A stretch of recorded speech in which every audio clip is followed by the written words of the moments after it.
Encontrar una definición que abarque todas las posibles situaciones que abarca una mala noticia es una tarea muy difícil. La persona afectada por la información debe ser quien decida si se trata de una mala noticia. El enfoque es basado en el sentido común, pero muchas veces puede ser olvidado en la práctica diaria. Las malas noticias, por excelencia, son aquellas que están asociadas a un pronóstico vital corto, como los diagnósticos de enfermedades terminales. Estas noticias cargan con una alta carga emocional, tanto para el paciente y su entorno como para los profesionales de la salud. Es una práctica frecuente en nuestra profesión. Casi a diario nos vemos en la situación de informarle a un paciente que, por ejemplo, padece una enfermedad crónica o, sin ser crónica, una enfermedad con un mal pronóstico. Ser poco hábiles dando malas noticias puede generar un sufrimiento añadido a la condición del paciente que no es necesario, además de un deterioro en la relación sanitario-paciente posterior. Saber manejar las malas noticias puede disminuir el impacto emocional en el momento de ser informado, permitiendo ir asimilando la nueva realidad poco a poco y afianzar la relación sanitario-paciente. ¿Cómo determinar si debemos dar una mala noticia?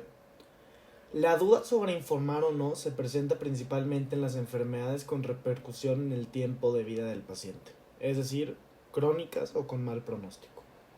No se debe dudar en informar sobre diagnósticos de enfermedades crónicas como hipertensión arterial, diabetes o cirrosis, ya que la información es clave para implementar medidas de autocuidado, cambios de hábitos y tratamientos farmacológicos que sean para el beneficio del paciente. Posterior al diagnóstico de enfermedades crónicas se ofrece atención y seguimiento, muchas veces organizados mediante protocolos específicos donde cada profesional conoce sus tareas y lo que debe de hacer exactamente.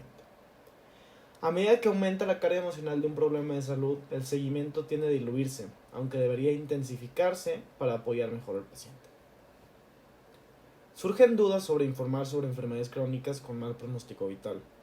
Muchas veces el entorno del paciente decide sobre la información, dejando al paciente sin información veraz y sin capacidad de decisión. El entorno del paciente, creyendo actuar en su mejor interés, puede decidir manejar la información, lo que priva al paciente de su derecho a conocer su estado de salud y tomar decisiones informadas. Ahora hablaremos de las etapas al dar una mala noticia. La primera es preparar el entorno. Antes que nada, tenemos que tener una certeza del diagnóstico del paciente. Posterior a esto, tenemos que preparar el entorno tal y como hemos comentado anteriormente. Lugar, hora del día, momento, apoyos familiares, entre otros factores. El paciente tiene que sentirse cómodo en su situación, ya que lo que recibirá no es una noticia fácil de digerir. La segunda etapa es preguntarle al paciente qué es lo que sabe. Tenemos que interrogar al paciente sobre su conocimiento de la enfermedad que padece, haciéndole preguntas como por ejemplo, ¿qué te han dicho en el hospital? ¿Estás preocupado por la enfermedad? ¿Qué piensas tú del dolor? La tercera etapa es averiguar qué es lo que quiere saber el paciente. Tenemos que preguntar, ¿quiere que le comente algo de su enfermedad? Tenemos que averiguar lo que desea saber facilitando que lo haga. Tenemos que aceptar su silencio si es que no quiere saberlo, sus evasivas o su negativa al ser informado, pero ofreciéndole siempre una nueva posibilidad. Por ejemplo, podemos decirle si notamos una falta de disposición, ahora veo que no te apetece hablar, si otro día deseas hacerlo, aquí me tienes. Esta etapa es muy difícil, ya que a muchos pacientes les cuesta decidir si quieren saber lo que padecen o no. La cuarta etapa es compartir la información. Es muy importante enfatizar que solo llegaremos aquí si en la anterior etapa el paciente expresa su deseo de ser informado y generalmente requiere varias entrevistas. Es decir, no vamos a saber a la primera, por así decirlo, si el paciente desea saber qué es lo que padece. La información la iremos dando de forma gradual, dando tiempo que el paciente vaya asimilando la gravedad, sobre todo si es que se encuentra asintomático el paciente. En esta etapa, varios autores hablan sobre la verdad soportable, que significa respetar el ritmo del paciente en su deseo y o capacidad para ser informado, además de la aceptación de sus ilusiones y esperanzas sin fomentarlas. No podemos darle alas para algo que no será posible, tenemos que ser realistas. Finalmente, debemos hacer un resumen comprobado qué ha entendido el paciente y enfatizando las posibilidades terapéuticas o curativas si es que las hay para el caso específico de nuestro paciente.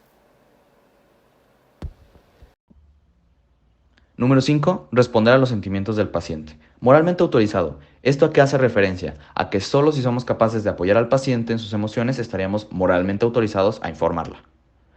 ¿Cuáles son las reacciones con las que nos vamos a encontrar más? Ansiedad, miedo, agresividad, negación, ambivalencia y tristeza. Algo muy importante es que si no facilitamos la expresión del miedo a no curarse, no podemos acompañar realmente al paciente ni a su familia en este proceso de duelo que que va a conllevar. Por último, no nos podemos aferrar aún hay posibilidades, todavía hay posibilidades para no enfrentar el tema más probable, que es la muerte, porque esto es muy peligroso, porque el paciente va a notar la progresión de la enfermedad, va a notar una debilidad, una falta de apetito y pues en suma de todo, falta de vida. Estos pacientes no solo mueren solos, sino que también se echan la culpa por no esforzarse lo suficiente, porque creían que aún había posibilidades. Número 6. Ofrecer un plan de cuidados. Ya dimos la noticia, el diagnóstico, pues la mala noticia en este caso. Ahora les damos sus opciones. Les vamos a ofrecer un plan de cuidados. Esto significa que nos vamos a comprometer a apoyar, a aliviar los síntomas, a compartir sus preocupaciones y miedos. Y en esta fase vamos a concretar el seguimiento, frecuencias de entrevistas y asegurarnos de nuestra disponibilidad en todo momento, tanto para la persona enferma como para sus familiares, por cualquier duda o necesidad que tengan. Ahora sí, la resiliencia. ¿Qué es la resiliencia? Es como tal la capacidad de una persona para adaptarse positivamente a situaciones adversas. Algo muy bueno de la resiliencia es que no solo va a tener beneficios para el receptor, sino también para el mensajero. Ahorita más adelante lo vamos a ver por qué. Y por último, entre sus características más importantes es que conlleva una mentalidad positiva. Las personas que son resilientes tienden a tener una mayor capacidad para manejar el estrés y regular sus emociones. Y por ejemplo, en momentos de crisis como catástrofes naturales, una pérdida personal, dificultades económicas o cualquier otro tipo, la resiliencia va a ayudar a las personas a mantener la mentalidad positiva y encontrar soluciones creativas a los problemas y recuperarse aún más rápido de estas dificultades. ¿Cómo se relaciona con dar malas noticias? Pues número 1, manejo de estrés emocional, tanto para el receptor como para quien recibe. La resiliencia permite a quien da la mala noticia manejar su propio estrés, lo que lo hace mantenerse en calma y tener claridad para comunicarse efectivamente. Esto es crucial, ya que la reacción emocional del mensajero puede influir en cómo la noticia es recibida. Número 2, empatía y apoyo. Una persona que es resiliente va a poder ofrecer un apoyo más eficaz, tan solo porque la resiliencia lo puede ayudar a ponerse en los zapatos de la otra persona y comprenderlo mejor. Número 3, la capacidad de respuesta. Una persona que es resiliente está mejor preparada tanto mentalmente para recibir la mala noticia. Esto incluye manejar preguntas difíciles y ofrecer opciones o soluciones cuando sea posible. Número 4, estabilidad y confianza. La resiliencia va a brindar una sensación de confianza, así como lo dice, tanto para el mensajero como para el receptor.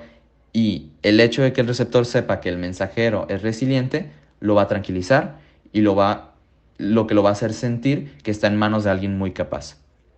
Después tenemos a la adaptación y a la retroalimentación. Esto es un poco más para el mensajero, porque cuando damos malas noticias, esto va a implicar muchas reacciones y retroalimentaciones, y algunas de estas van a ser negativas. Y la resiliencia lo que le va a permitir al mensajero es adaptarse a la retroalimentación sin perder compostura y aprendiendo de sus errores, lo que en un futuro va a ajustar su manera pues de hacerlo para hacerlo un poco mejor, o siempre hacerlo mejor. Y por último, sostenibilidad emocional a largo plazo. Esto también va a ser un poco más para el receptor, porque el dar una mala noticia repetidamente es muy agotador emocionalmente. Y la resiliencia va a ayudar a mantener la salud mental y emocional de este mensajero a largo plazo, lo que permite que continúe desempeñándose de manera efectiva y sin quemarse o sin llegar al síndrome del burnout. Ahora, ¿cómo se relaciona con la comunicación? Primero, unas pocas características de la comunicación. Es crucial con el tema de dar malas noticias. Ahorita lo vamos a ver por qué. Existe la comunicación tanto verbal como no verbal. La verbal siendo las palabras, lo que vas a decir, y no verbal es cómo lo vas a decir, tu lenguaje corporal. Algo muy importante cuando estamos hablando de comunicación es tenemos que evitar emitir juicios. Tenemos que mantener una comunicación clara y objetiva y enfocarnos en hechos y en las consecuencias de estos hechos. Por último, es la parte más esencial o es parte vital para establecer una relación de confianza. Esto nos va a permitir que el paciente se pueda desenvolver más con nosotros y darle una mejor atención. Con las malas noticias son puntos que tenemos que tomar en cuenta y algunos de estos se van a relacionar mucho con las etapas que ya vimos. Número 1, claridad y precisión. Una buena comunicación es transmitir el mensaje de manera clara y precisa, básicamente. Número 2, empatía. Comunicar malas noticias con empatía y mostrar comprensión y consideración hacia los sentimientos del receptor. Crucial.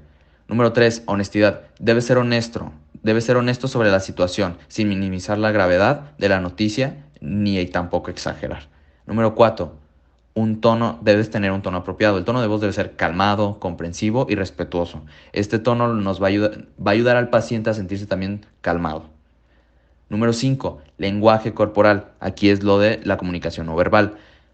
Mantener el contacto visual, tener una postura abierta y evitar gestos nerviosos. Esto puede ayudar a transmitir apoyo y seguridad para el paciente. Y número 6, una escucha activa. Es crucial escuchar las respuestas y preocupaciones del receptor. Esto implica dar tiempo para que la otra persona hable, hacer preguntas aclaratorias y demostrar que estás atento y receptivo. Por último, me gustaría cerrar con una pequeña frase que es: la capacitación del personal de salud es una necesidad, no un lujo. Debería ser obligatorio, porque en el momento en el que nos enfrentamos, nuestra primera vez que nos enfrentamos a una situación así en la que tenemos que dar una mala noticia, puede que hagamos más mal que bien. Muchas gracias.